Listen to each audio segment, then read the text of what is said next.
Jornal da Fã. Entrevista exclusiva. Bom dia, meu caro Samuel Carvalho. Bem-vindo aos estúdios da Fã FM. Bom dia, Narciso Machado. Bom dia, Wendel Lessa. Bom dia, Diego Rios. Bom dia, meu amigo Dr. Leandro Vieira. O seu nome, quero cumprimentar o nosso amigo Heitor Lucas também. Deputado, acusações nas redes sociais lhe apontam como um advogado que ficou com recursos de uma cliente. Como é que o senhor responde a isso? Eu respondi, Narciso, de forma bem tranquila, mostrando que foi fake news. Essa situação já foi provada, inclusive, judicialmente, que não aconteceu.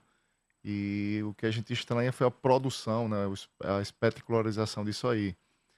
A gente entende que, inclusive, a gente está verificando e fiscalizando que essa mulher tem sido usada de forma política para poder atingir a nossa imagem.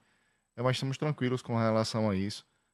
Essa questão, a gente fica um pouquinho triste, porque foi numa época que eu perdi meu filhinho de 7 anos e não estava sem condições de poder advogar naquele momento. A cliente ela mudou de telefone, mudou de endereço, e aí não pude prestar conta no momento oportuno, mas foi feito, foi provado isso judicialmente. Então, com isso, eu estou muito tranquilo.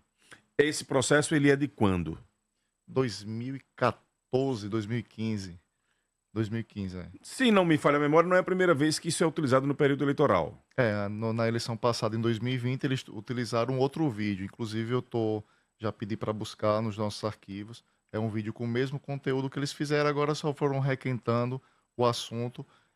Tudo indica por conta do nosso crescimento nas pesquisas eleitorais. Ontem, conversando com um interlocutor que tem envolvimento aí com esse processo eleitoral lá em Socorro, ele me disse o seguinte: olha, esse é só um de muitos que virão. Tem outros casos envolvendo ex-clientes de Samuel. Existe isso? Você tem outros processos na justiça também? Veja, eu já tive mais de 2.000 clientes como advogado. É um escritório que na época tinha 10 advogados. Se tudo que acontecer com os clientes for culpa de Samuel, eu até entendo. As pessoas estão usando isso politicamente. Mas sempre procurei respeitar os nossos clientes. Estou bem tranquilo com relação a isso. Na cidade, inclusive, sou conhecido como advogado do povo, porque muitas vezes advoguei pro bono para poder ajudar as pessoas que não têm condições de pagar os advogados. Então, estou tranquilo. Isso, na verdade, isso aí é uma forma de tentar manchar a imagem, tendo em vista o crescimento do nosso nome nas pesquisas eleitorais e consolidação também. Se for olhar nas 3 últimas pesquisas registradas esse ano, a Justiça Eleitoral, nosso nome está muito bem colocado. Com relação ainda sobre essa problemática, você pretende entrar com algum tipo de ação? A assessoria jurídica pensa nisso? Uma ação contra a pré-campanha adversária? O que é que você está pensando em termos jurídicos sobre esta polêmica? Veja, todos aqueles que publicaram no Instagram, a gente vai entrar com propaganda negativa, né, por conta do período eleitoral. Na eleição passada, inclusive, o secretário de Comunicação, Carlos Ferreira, foi condenado em R$25 mil por um caso parecido. Propaganda negativa, você vê que o vídeo divulgado é uma ideia de tentar macular a imagem por conta do período eleitoral. Você vê que ela fala várias vezes prefeito. Então, assim, a gente vai entrar com essas representações a título de propaganda negativa. Acho que já tem mais de 50 mil de multa que o secretário já tá recebendo, e eu acredito que vai receber novamente outra. E as pessoas que estão compartilhando fake news, infelizmente, a gente vai ter que entrar com a representação criminal. Qual é a fase atual da pré-campanha em Nossa Senhora do Socorro? Veja, a gente começou o período de pré-campanha muito forte. Tivemos aquela campanha Buscar Mais Um, que foi um sucesso em todo o estado de Sergipe. Devemos voltar pós-convenções de Buscar Mais Um 2.0. Até estavam tirando onda dizendo que a gasolina do Jeep tinha acabado. Eu digo, não, rapaz, a gente vai estar abastecido, esperando o momento certo de termos novas adesões, novas surpresas no cenário político eleitoral em Socorro. Estamos agora concluindo a segunda etapa, que é o plano de governo participativo através do projeto Construir o Amanhã. Já visitamos várias comunidades, fizemos um grande ato com os nossos jovens, ouvindo a juventude, fizemos um ato com as mulheres, visitamos vários bairros e estamos finalizando esse processo, até porque no dia 20 de julho é a nossa convenção, e no ato do registro da candidatura a gente vai apresentar um plano de governo que foi construído com a participação popular. Mais de 700 pessoas já participaram de forma direta ou indireta da construção desse plano de governo. A informação que circula entre pessoas da política mesmo, né, de Nossa Senhora do Socorro, pegando um pouco o exemplo dessa fala sua, é de que a sua pré-campanha perdeu fôlego, que a pré-campanha adversária, através de articulações do padre Naldo, que tem se envolvido na articulação política, está ganhando força e que podem haver surpresas diferentes daquelas registradas nas pesquisas. Como é que você responde a isso? Veja, eu não acredito que o sentimento que a gente vê na rua não é esse. O sentimento que a gente vê na rua é um momento de muita renovação, de mudança, de transformação. Não acredito no crescimento das candidaturas opostas à nossa em virtude da grande rejeição da atual gestão, uma rejeição que 70% do eleitorado, segundo a última pesquisa, não votaria no candidato indicado pelo atual gestor. Então, assim, não acredito muito. Acho que tem um teto de crescimento. É normal que a máquina cresça, mas, assim, a campanha está bem bacana. Aliás, a campanha não, a pré-campanha está muito bem consolidada, as adesões diárias de apoio. Então, assim, estou bem tranquilo com relação a isso.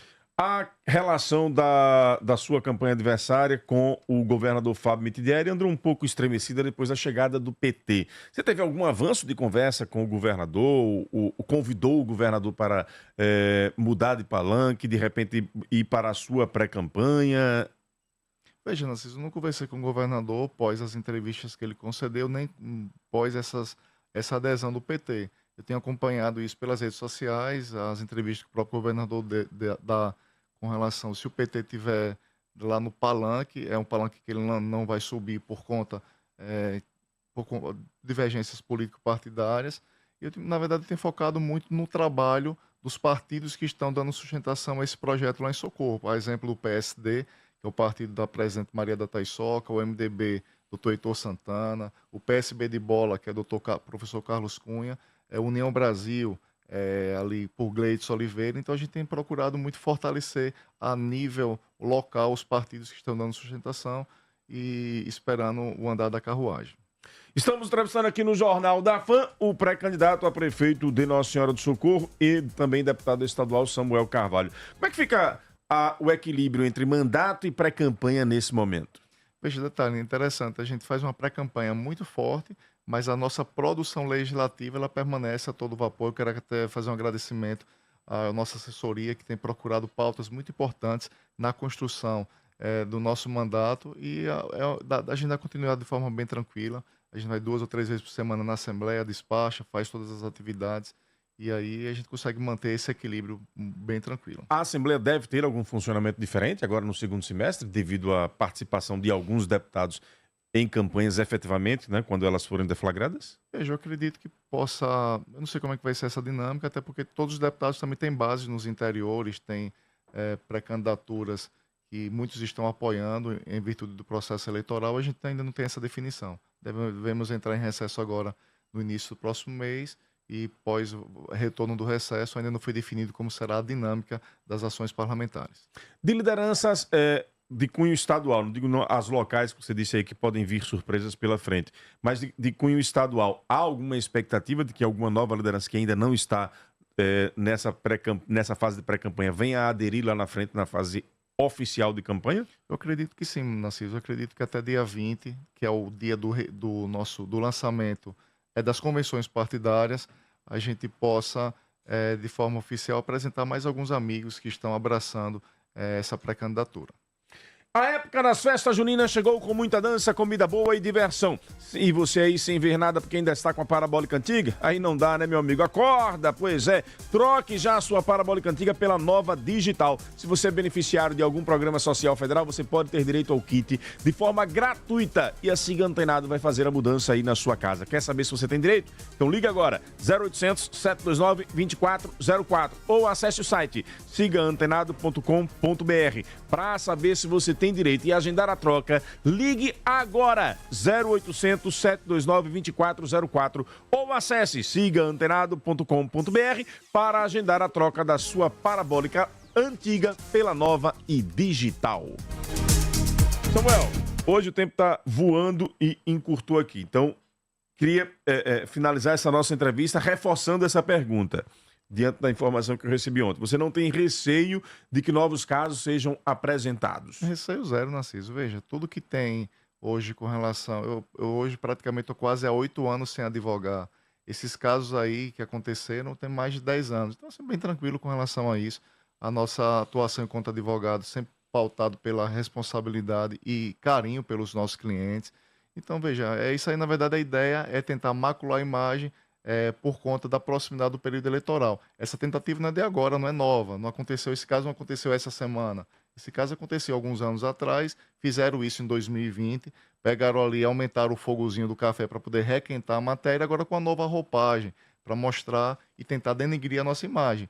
Mas estamos bem tranquilos com relação a isso. Eu acredito que a justiça é o local dos homens de bem e todos aqueles que fizerem acusações levianas contra o nosso nome estarão sendo ingressadas na justiça ações para poder combater esses tipos de atitudes. O que a gente devia estar discutindo em Socorro não seriam esses assuntos. Eu entendo que a gente possa fazer política com P maiúsculo, discutir as grandes problemáticas do município, discutir, por exemplo, por que os 300 milhões foi um engodo, uma enganação que aconteceu. Inclusive, amanhã, dia 20, vai fazer 2 meses daquele teatro que aconteceu. Divulgaram em Guajará, da Piabeta, as coberturas dos canais, o final de linha do Conjunto Jardim, a problemática também com relação ao transporte da Grande Aracaju. Esses devem ser, na minha singela opinião, a pauta da política nesse momento e não tentar denegrir a imagem das pessoas. Da minha parte, continuarei fazendo o que sempre fiz, política de forma propositiva, levando as nossas ideias para assim que as pessoas possam avaliar lá na frente.